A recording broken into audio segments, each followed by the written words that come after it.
विश्व भारती के गौरवमयी 100 वर्ष पर मेरी तरह पूरा देश इस महान संस्थान के लिए यही कामना करता है। हे विधाता, दाओ दाओ मोदे, गौरव दाओ। पश्चिम बंगाल के गवर्नर श्री जगदीप धनखड़ जी, केंद्रीय शिक्षा मंत्री डॉक्टर रमेश पोखरियाल निशंक जी, वाइस चांसलर प्रोफेसर विद्युत चक्रवर्ती जी, प्रोफेसर्स, रजिस्ट्रार, विश्व भारती के सभी शिक्षकगण, छात्र छात्राएं, अलुमनाई, देवी और सज्जनों, विश्व भारती इस विश्वविद्यालय के 100 वर्ष होना प्रत्येक भारतवासी के लिए बहुत ही गर्व की बात है। मेरे लिए भी ये बहुत सुखद है कि आज के दिन इस तपोभूमि का पुण्य स्मरण करने का अवसर मिल रहा है। साथियों, विश्व भारती की 100 वर्ष की यात्रा बहुत विशेष है। विश्व भारती मां भारती के लिए गुरुदेव के चिंतन, दर्शन और परिश्रम का एक साकार अवतार है। भारत के लिए गुरुदेव ने जो स्वप्न देखा था, उस स्वप्न को मूर्त रूप देने के लिए देश को निरंतर ऊर्जा देने वाला ये एक तरह से आराध्य स्थल है। अनेकों विश्व प्रतिष्ठित गीतकार, संगीतकार, कलाकार, साहित्यकार, अर्थशास्त्री, समाजशास्त्री, वैज्ञानिक, अनेकविध प्रतिभाएं देने वाली विश्व भारती नूतन भारत के निर्माण के लिए नित नए प्रयास करती रही है। इस संस्था को इस ऊंचाई पर पहुंचने वाले प्रत्येक व्यक्ति को मैं आदरपूर्वक नमन करता हूं, उनका अभिनंदन करता हूं। मुझे खुशी है कि विश्व भारती, श्रीनिकेतन और शांति निकेतन निरंतर उन लक्ष्यों की प्राप्ति का प्रयास कर रहे हैं जो गुरुदेव ने तय किए थे। विश्व भारती इसके द्वारा अनेकों गांवों में विकास के काम, एक प्रकार से ग्रामोदय का काम तो हमेशा से प्रशंसनीय रहे हैं। आपने 2015 में जिस योग डिपार्टमेंट को शुरू किया था, उसकी भी लोकप्रियता तेजी से बढ़ रही है। प्रकृति के साथ मिलकर अध्ययन और जीवन दोनों का साक्षात उदाहरण आपका विश्वविद्यालय परिसर है। आपको भी ये देखकर खुशी होती होगी कि हमारा देश विश्व भारती से निकले संदेश को पूरे विश्व तक पहुंचा रहा है। भारत आज इंटरनेशनल सोलर अलायंस के माध्यम से पर्यावरण संरक्षण के विषय में विश्व के अंदर एक बहुत बड़ी अहम भूमिका निभा रहा है। भारत आज पूरे विश्व में इकलौता बड़ा देश है जो पेरिस एकॉर्ड के पर्यावरण के लक्ष्यों को प्राप्त करने के लिए सही मार्ग पर तेज गति से आगे बढ़ रहा है। साथियों, आज जब हम विश्व भारती विश्वविद्यालय के 100 वर्ष मना रहे हैं, तो उन परिस्थितियों को भी याद करना आवश्यक है जो इसकी स्थापना का आधार बनी थी। ये परिस्थितियां सिर्फ अंग्रेजों की गुलामी से ही उपजी हो, ऐसा नहीं था। इसके पीछे सैकड़ों वर्षों का अनुभव था, सैकड़ों वर्षों तक चले आंदोलनों की पृष्ठभूमि थी।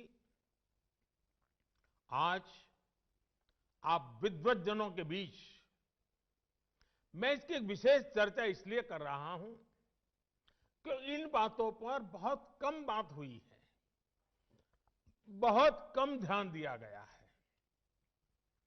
इसकी चर्चा इसलिए भी आवश्यक है क्योंकि ये सीधे सीधे भारत के स्वतंत्रता आंदोलन और विश्व भारती के लक्ष्यों से जुड़ी है।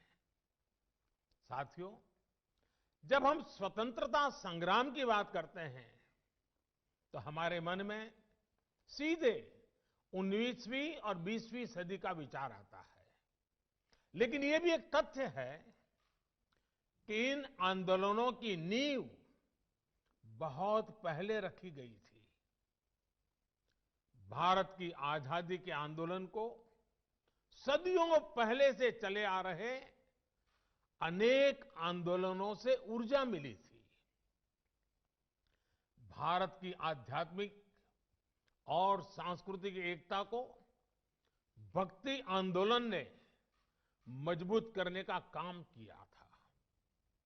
भक्ति युग में हिंदुस्तान के हर क्षेत्र, हर इलाके, पूर्व, पश्चिम, उत्तर, दक्षिण, हर दिशा में हमारे संतों ने, महंतों ने, आचार्यों ने देश की चेतना को जागरूक रखने का अविरत, अविराम प्रयास किया। अगर दक्षिण की बात करें तो मध्वाचार्य, निम्बकाचार्य, वल्लभाचार्य, रामानुजाचार्य हुए। अगर पश्चिम की तरफ नजर करें तो मीराबाई, एकनाथ, तुकाराम, रामदास, नरसिंह मेहता। अगर उत्तर की तरफ नजर करें तो संत रामानंद, कबीरदास, गोस्वामी तुलसीदास, सूरदास, गुरु नानक देव, संत रैदास, अनगिनत महापुरुष। पूर्व की तरफ देखें, इतने सारे नाम हैं। चैतन्य महाप्रभु और श्रीमद शंकर देव जैसे संतों के विचारों से समाज को ऊर्जा मिलती रही। भक्ति काल के इसी खंड में रसखान, सूरदास, मलिक मोहम्मद जायसी, केशवदास, विद्यापति, न जाने कितने महान व्यक्तित्व हुए जिन्होंने अपनी रचनाओं को और रचनाओं से समाज को सुधारने का भी, आगे बढ़ने का भी और प्रगति का मार्ग दिखाया। भक्ति काल में इन पुण्य आत्माओं ने जन जन के भीतर एकता के साथ खड़े होने का जज्बा पैदा किया।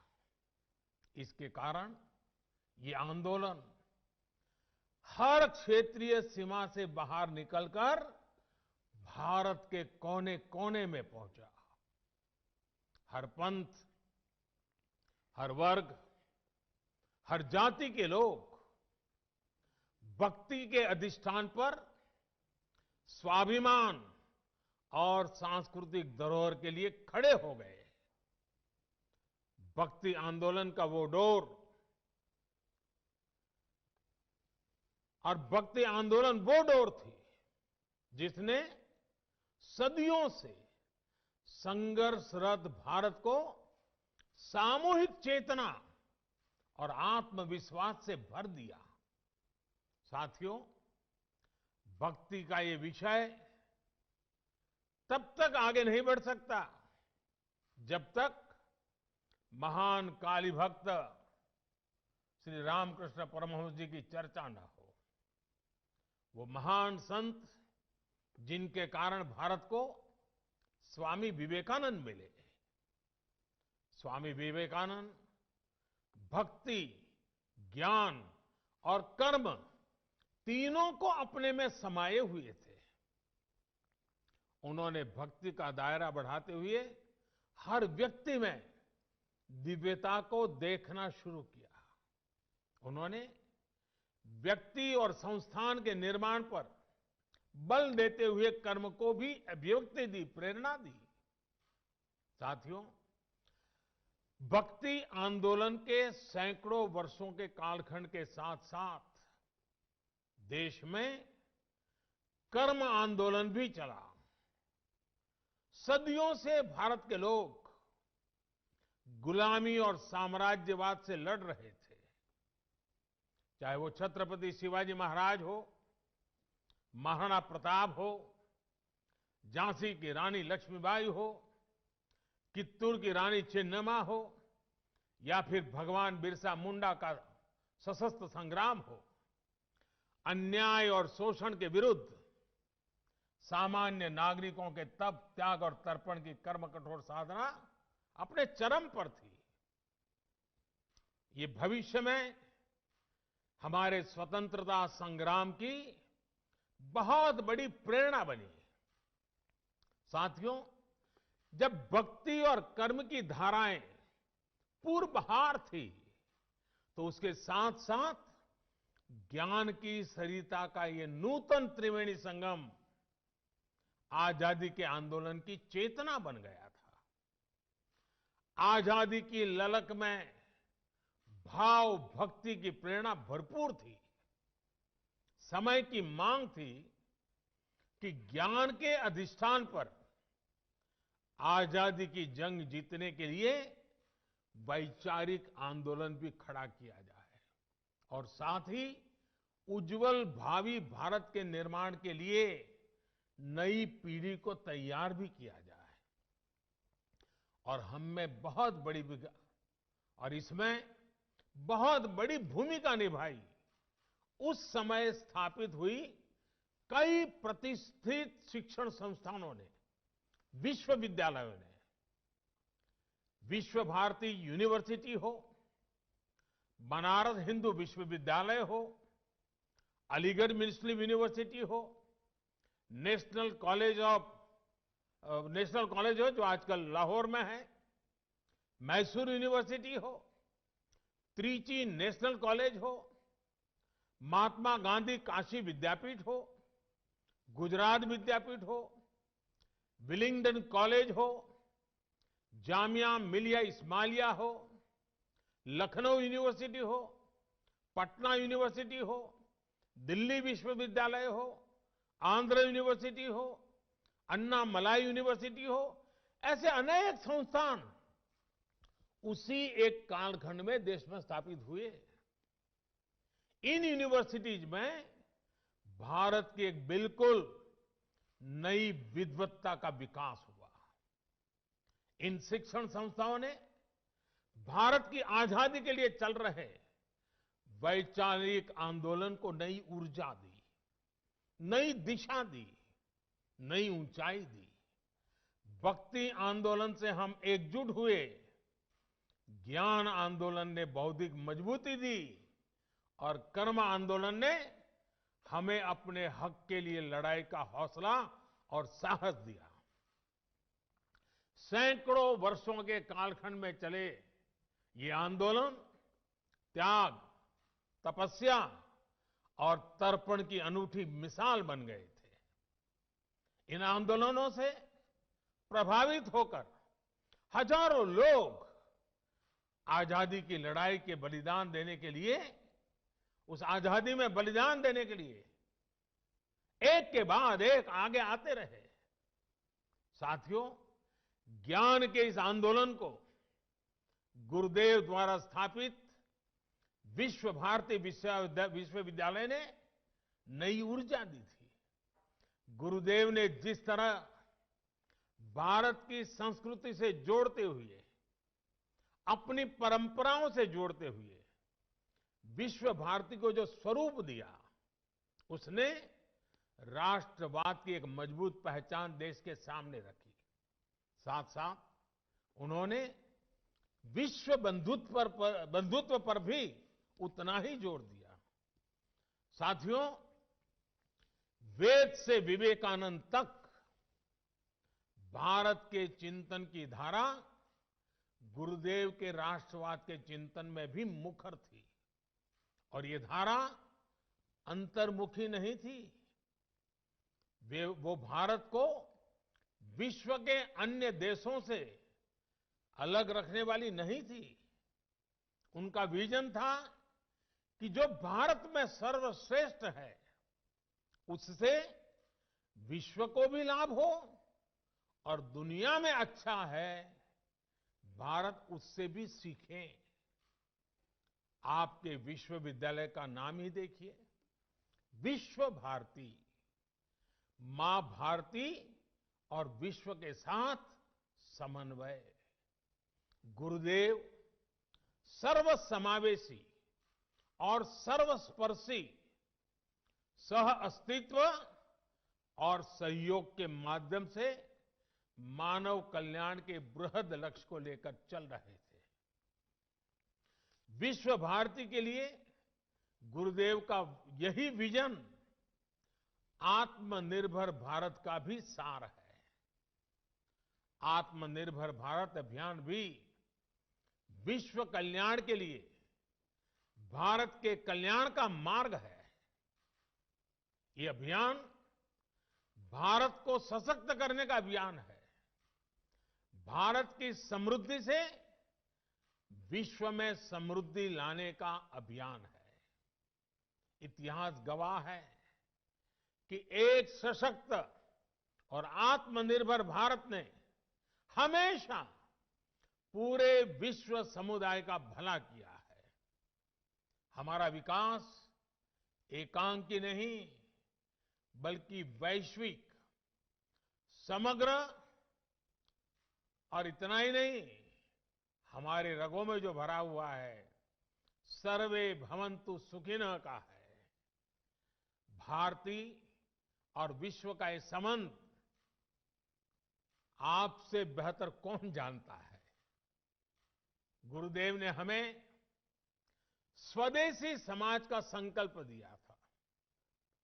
वो हमारे गांवों को, हमारी कृषि को आत्मनिर्भर देखना चाहते थे। वो वाणिज्य और व्यापार को आत्मनिर्भर देखना चाहते थे। वो आर्ट और लिटरेचर को आत्मनिर्भर देखना चाहते थे। उन्होंने आत्मनिर्भरता के लक्ष्य को प्राप्त करने के लिए आत्मशक्ति की बात कही थी। आत्मशक्ति की ऊर्जा से राष्ट्र निर्माण को लेकर उन्होंने जो बात कही थी, वो आज भी उतनी ही अहम है। उन्होंने कहा था, राष्ट्र का निर्माण एक तरह से अपनी आत्मा की प्राप्ति का ही विस्तार है। जब आप अपने विचारों से, अपने कार्यों से, अपने कर्तव्यों के निर्वहन से देश का निर्माण करते हैं, तो आपको देश की आत्मा से ही अपनी आत्मा नजर आने लगती है। साथियों, भारत की आत्मा, भारत की आत्मनिर्भरता और भारत का आत्मसम्मान एक दूसरे से जुड़े हुए हैं। भारत के आत्मसम्मान की रक्षा के लिए तो बंगाल की पीढ़ियों ने खुद को खपा दिया था। याद कीजिए, खुदीराम बोस को सिर्फ 18 साल की उम्र में फांसी चढ़ गई। प्रफुल्ल चाकी 19 वर्ष की आयु में शहीद हो गए। बीना दास, जिन्होंने बंगाल की अग्नि कन्या के रूप में जाना जाता है, सिर्फ 21 साल की उम्र में जेल भेज दी गई थी। प्रीतिलता वेडुडार ने सिर्फ 21 वर्ष की आयु में अपना जीवन न्योछावर कर दिया था। ऐसे अनगिनत लोग हैं शायद जिनके नाम इतिहास में भी दर्ज नहीं हो पाए।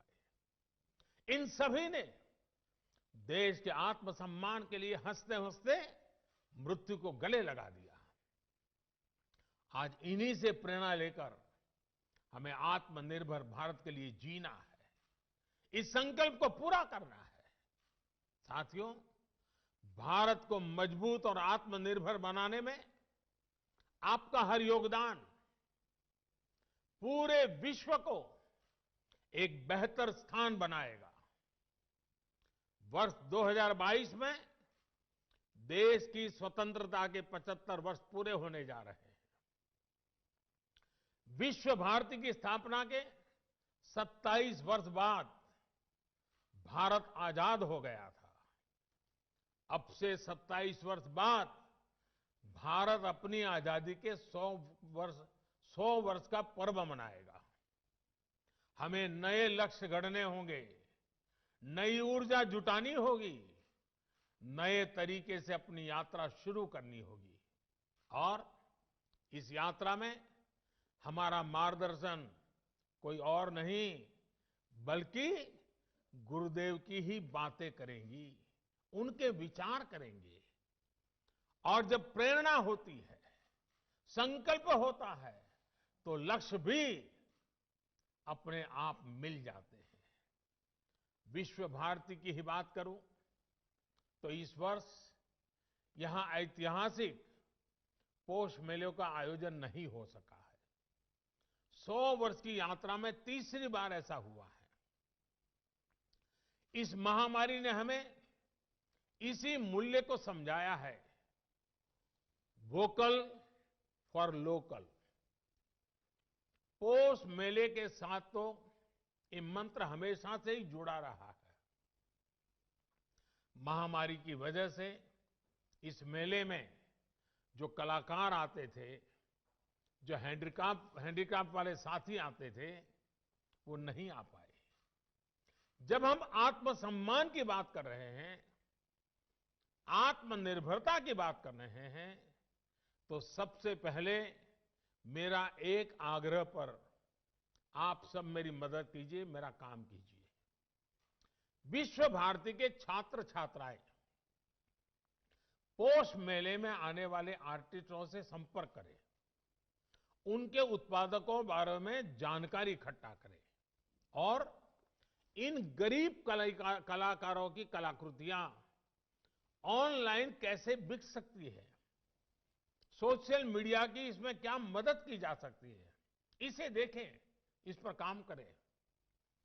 इतना ही नहीं, भविष्य में भी स्थानीय आर्टिस्ट, हैंडीक्राफ्ट, इस प्रकार के जो साथी अपने उत्पाद विश्व बाजार तक ले जा सके, इसके लिए भी उन्हें सिखाइए, उनके लिए मार्ग बनाइए। इस तरह के अनेक प्रयासों से ही देश आत्मनिर्भर बनेगा, हम गुरुदेव के सपनों को पूरा कर पाएंगे। आपको गुरुदेव का सबसे प्रेरणादायी मंत्र भी याद ही है, जोदी तोर डाक सुने क्यों ना आशे, तो भी एकला चलो रे। कोई भी साथ ना आए, अपने लक्ष्य की प्राप्ति के लिए अगर अकेले भी चलना पड़े तो जरूर चलिए। साथियों, गुरुदेव कहते थे, बिना संगीत और कला के राष्ट्र अपनी अभिव्यक्ति की वास्तविक शक्ति खो देता है और उसके नागरिकों का उत्कृष्ट बाहर नहीं आ पाता है। गुरुदेव ने हमारी समृद्ध सांस्कृतिक विरासत के संरक्षण, पोषण और विस्तार को बहुत महत्वपूर्ण माना था। यदि हम उस समय के बंगाल को देखें तो एक और अद्भुत बात नजर आती है। जब हर तरफ आजादी का आंदोलन उफान पर था, तब बंगाल उस आंदोलन को दिशा देने के साथ ही संस्कृति का पोषक भी बनकर खड़ा था। बंगाल में हर तरफ संस्कृति, साहित्य, संगीत की अनुभूति भी एक तरह से आजादी के आंदोलन को शक्ति प्रदान कर रही थी। साथियों, गुरुदेव ने दशकों पहले ही भविष्यवाणी की थी। और भविष्यवाणी क्या थी? उन्होंने कहा था, ओरे नोतुन जुगेर भोरे दिशने सोमोय कार्य वृथा सोमोय विचार कोरे औरे नूतन जुगेर भोरे ऐशो ज्ञानी ऐशो कौर्मी नाशो भरतो लाजे बीरो धोर में पुन्नो कौर्मे विश्व हृदय राजो है। गुरुदेव के इस उपदेश को, इस उद्घोष को साकार करने की जिम्मेदारी हम सभी की है। साथियों, गुरुदेव ने विश्व भारती की स्थापना सिर्फ पढ़ाई के केंद्र के रूप में नहीं की थी। वो इसे सीट ऑफ लर्निंग, सीखने के लिए पवित्र स्थान के तौर पर देखते थे। पढ़ाई और सीखना दोनों के बीच का जो भेद है, उसे गुरुदेव के सिर्फ एक वाक्य से समझा जा सकता है। उन्होंने कहा था, मुझे याद नहीं है कि मुझे क्या पढ़ाया गया था, मुझे सिर्फ वही याद है जो मैंने सीखा है। इसे और विस्तार देते हुए गुरुदेव टैगोर ने कहा था, सबसे बड़ी शिक्षा वही है जो हमें न सिर्फ जानकारी दे, बल्कि हमें सबके साथ जीना सिखाए। उनका पूरी दुनिया के लिए संदेश था कि हमें नॉलेज को एरियाज में, लिमिट्स में बांधने की कोशिश नहीं करनी चाहिए। उन्होंने यजुर्वेद के मंत्र को विश्व भारती का मंत्र बनाया।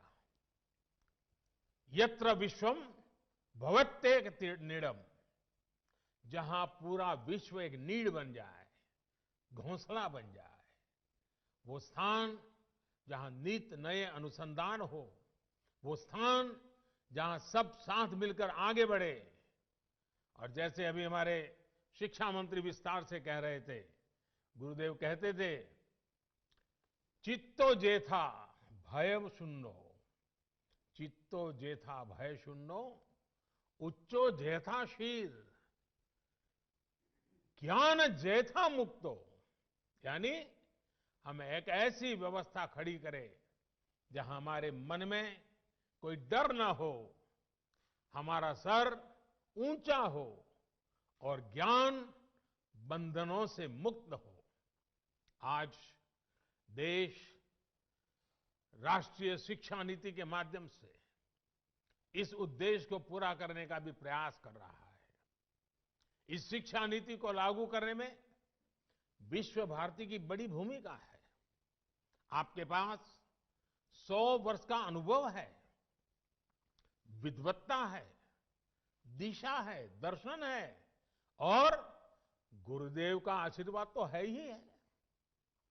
जितने ज्यादा शिक्षा संस्थानों से विश्व भारती का इस बारे में संवाद होगा, अन्य संस्थाओं की भी समझ बढ़ेगी, उन्हें आसानी होगी। साथियों, मैं जब गुरुदेव के बारे में बात करता हूं तो एक मोह से खुद को रोक नहीं पाता। पिछली बार आपके यहां आया था, तब भी मैंने इसका थोड़ा सा जिक्र किया था। मैं फिर से गुरुदेव और गुजरात की आत्मीयता का स्मरण करा रहा हूं। ये बार बार याद करना इसलिए भी जरूरी है क्योंकि ये हमें एक भारत श्रेष्ठ भारत की भावना से भरता है। ये दिखाता है कि अलग अलग भाषाओं, बोलियां, खान पान, पहनावे वाला हमारा देश एक दूसरे से कितना जुड़ा हुआ है। ये दिखाता है कि कैसे विविधताओं से भरा हमारा देश एक है, एक दूसरे से बहुत कुछ सीखता रहा है। साथियों, गुरुदेव के बड़े भाई सत्येंद्रनाथ टैगोर जब आईसीएस में थे तो उनकी नियुक्ति गुजरात में अहमदाबाद में भी हुई थी। रविन्द्रनाथ टैगोर जी अक्सर गुजरात आ जाते थे और उन्होंने वहां काफी लंबा समय भी बिताया था। अहमदाबाद में रहते हुए उन्होंने अपनी 2 लोकप्रिय बांग्ला कविताएं बंदी ओ अमार और नीरोब रजनी देखो, ये दोनों रचनाएं की थी। अपनी प्रसिद्ध रचना क्षुधित पाषाण का एक हिस्सा भी उन्होंने गुजरात प्रवास के दौरान ही लिखा था। इतना ही नहीं, गुजरात की एक बेटी श्रीमती हटी सिंह गुरुदेव के घर में भी वो बहू बनकर भी आई थी। इसके अलावा एक और तथ्य है जिस पर हमारे विमेन एम्पावरमेंट से जुड़े संगठनों को अध्ययन करना चाहिए। सत्येंद्रनाथ टैगोर जी की पत्नी ज्ञानंदिनी देवी जी जब अहमदाबाद में रहती थी तो उन्होंने देखा कि स्थानीय महिलाएं अपने साड़ी के पल्लू को दाहिने कंधे पर रखती है। अब दाएं कंधे पर पल्लू रहता था, इसलिए महिलाओं को काम करने में भी कुछ दिक्कत होती थी। ये देखकर ज्ञानंदिनी देवी ने आइडिया निकाला कि क्यों न साड़ी के पल्लू को बाएं कंधे पर लिया जाए। अब मुझे ठीक ठीक तो नहीं पता, लेकिन कहते हैं कि बाएं कंधे पर साड़ी का पल्लू उन्हीं की देन है। एक दूसरे से सीखकर, एक दूसरे के साथ आनंद से रहते हुए, एक परिवार की तरह रहते हुए हम उन सपनों को साकार सकते हैं जो देश की महान विभूतियों ने देखे थे। यही संस्कार गुरुदेव ने भी विश्व भारती को दिए हैं। इन्हीं संस्कारों को हमें मिलकर निरंतर मजबूत करना है। साथियों, आप सब जहां भी जाएंगे, जिस भी फील्ड में जाएंगे, आपके परिश्रम से ही एक नए भारत का निर्माण होगा। मैं गुरुदेव की पंक्तियों से अपनी बात समाप्त करूंगा। गुरुदेव ने कहा था, ओरे ग्रोहो बाशी खोल द्वार खोल, लागलो जे दोल स्थोले जोले मोबो तोले, लागलो जे दोल दार खोल दार खोल। देश में नई संभावनाओं के द्वार आपका इंतजार कर रहे हैं। आप सब सफल होइए, आगे बढ़िए और देश के सपनों को पूरा करिए। इन्हीं शुभकामनाओं के साथ आप सभी का एक बार बहुत बहुत धन्यवाद। और ये शताब्दी वर्ष हमारी आगे की यात्रा के लिए एक मजबूत मील का पत्थर बने, हमें नई ऊंचाइयों पर ले जाएं और विश्व भारती जिन सपनों को लेकर के जन्मी थी, उन्हीं सपनों को साकार करते हुए विश्व कल्याण के मार्ग को प्रशस्त करने के लिए, भारत के कल्याण के मार्ग को मजबूत करते हुए आगे बढ़े। यही मेरी आप सबसे शुभकामनाएं। बहुत बहुत धन्यवाद।